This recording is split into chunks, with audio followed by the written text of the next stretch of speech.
Good morning students. अब तक जो टॉपिक आपने स्टार्ट किया है चैप्टर आपका है motion, chapter number 8 class 9th आपकी।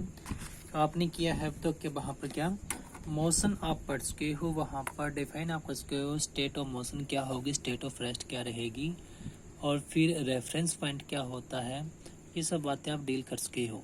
अब जो हमने वहाँ पर टाइप बताए थे मोशन के, आपने बताया था मोशन अलोंग स्ट्रेट लाइन भी हो सकता है, सर्कुलर भी हो सकता है आपका मोशन, मोशन आपका सर्कुलर भी हो सकता है, मोशन आपका वहाँ पर हो सकता है रोटेटरी भी हो सकता है, ट्रांसलेटरी भी हो सकता है, आपका वाइब्रेटरी भी। अब जो हमने यहाँ पर टॉपिक पढ़ना है, टॉपिक आपका है जो फर्स्ट टॉपिक है मोशन के regarding, motion along straight line. आपने क्या करना है यहाँ पर, मोशन अलोंग स्ट्रेट लाइन।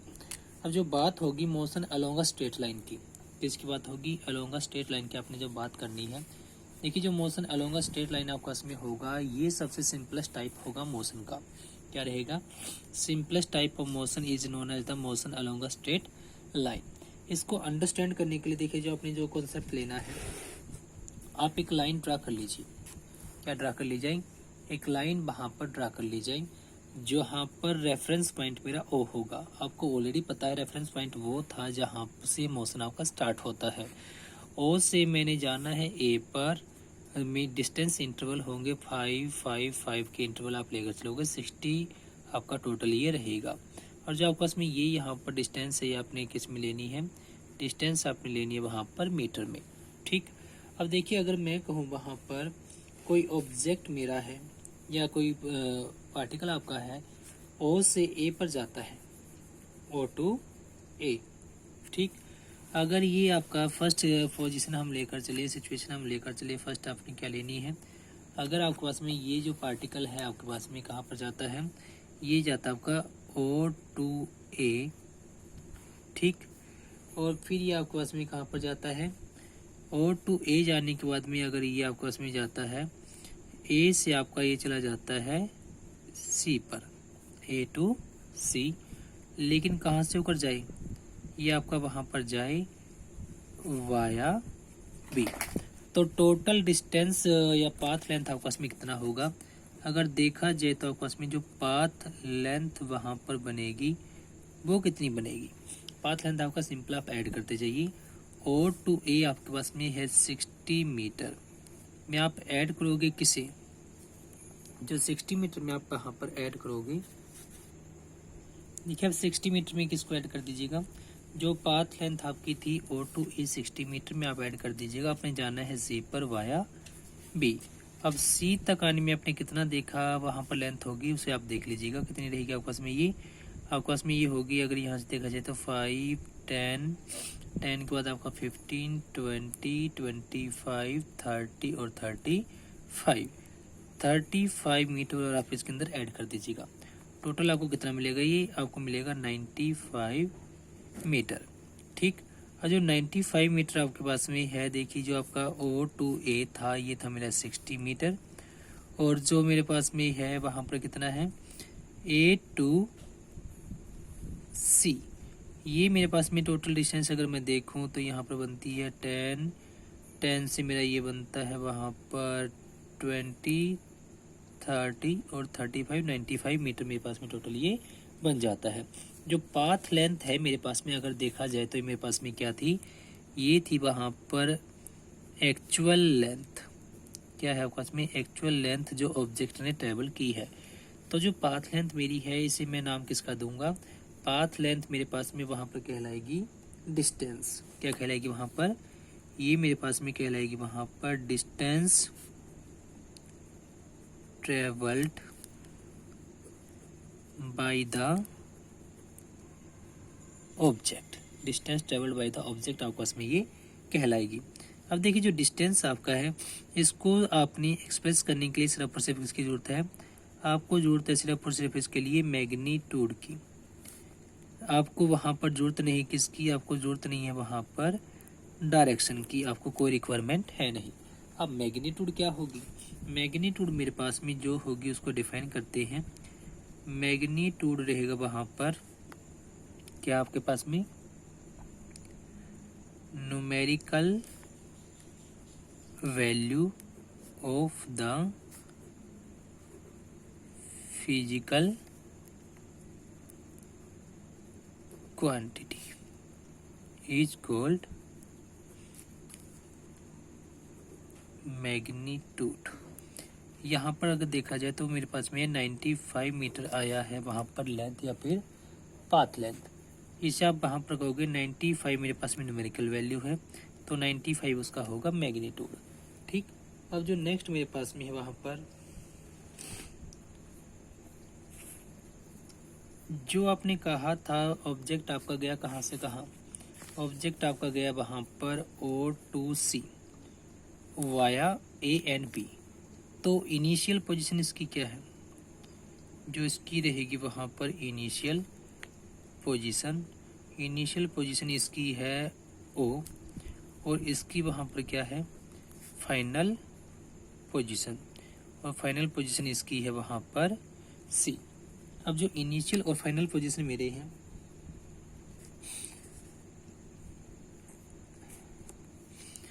ये वहाँ पर कितनी डिस्टेंस रखता है इनिशियल पोजीशन फाइनल पोजीशन से। अगर मैं निकालना चाहूँ तब मैं ये पाऊँगा कि जो डिस्टेंस मेरी होगी, क्या निकालनी है मैंने, डिस्टेंस ऑफ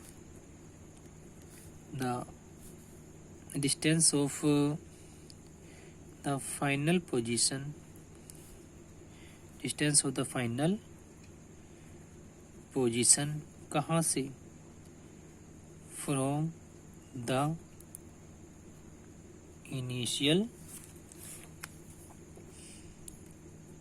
पोजीशन।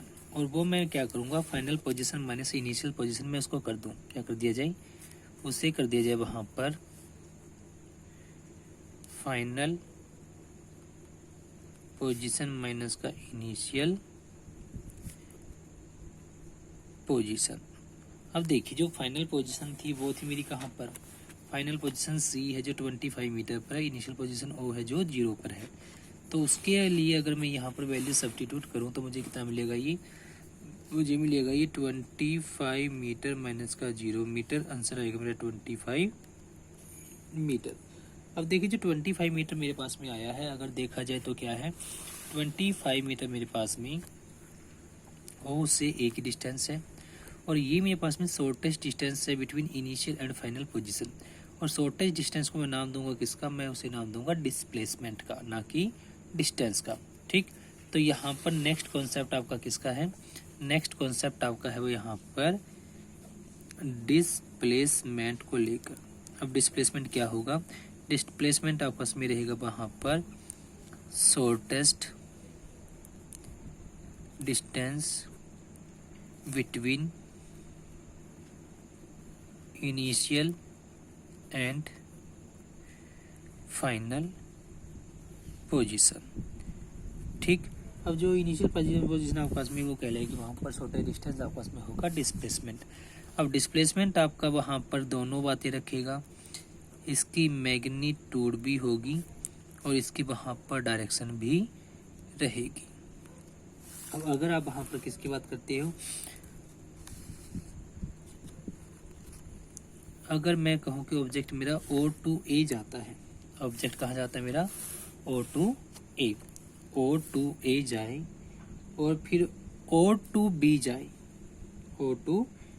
जाए वाया A, तो टोटल पाथ लेंथ कितना होगा, मतलब मैंने कहा O2B वाया A, तो टोटल अगर मैं देखूं यहाँ पर O2B O से पहले A पर जाएगा, वो ये होगी मेरे पास में 60, और A से जाएगा फिर वो B पर, तो कितना ये वापस आया, वापस की काउंटिंग आप कर लीजिएगा 1 2 3 4 5 25।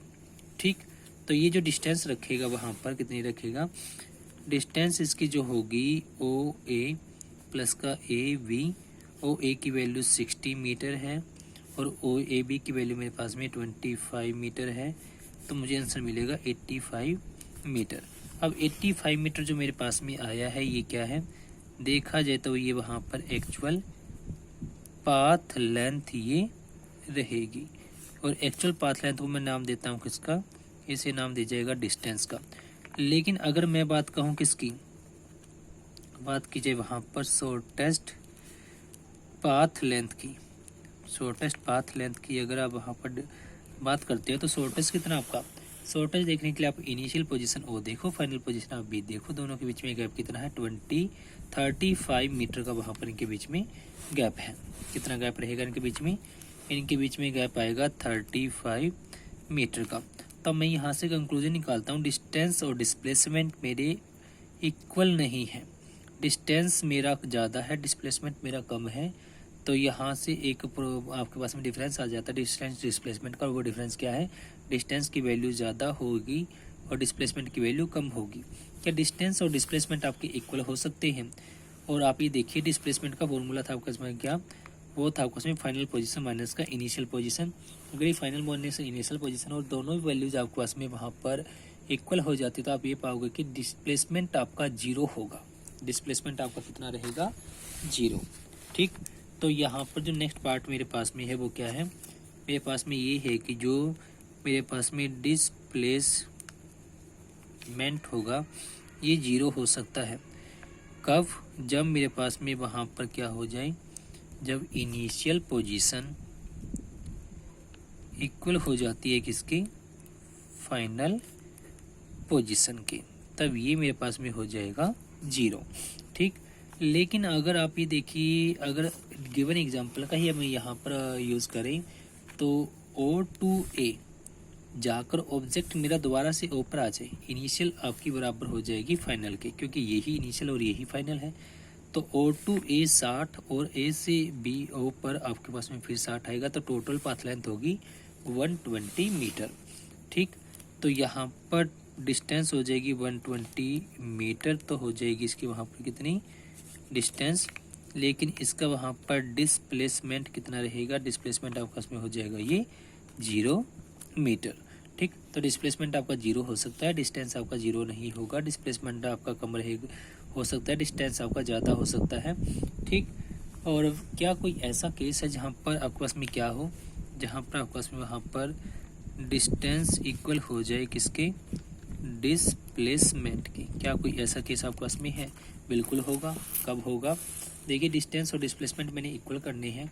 अगर मैं कहूँ कि ऑब्जेक्ट मेरा O से A पर गया, O से A पर गया, और O मेरी इनिशियल पोजीशन थी और A उसकी फाइनल पोजीशन है, तो जब O से A पर गया, इनिशियल से फाइनल पर गया, तो आप पाओगे कि जो टोटल डिस्टेंस टेबल की वो की है 60 मीटर की।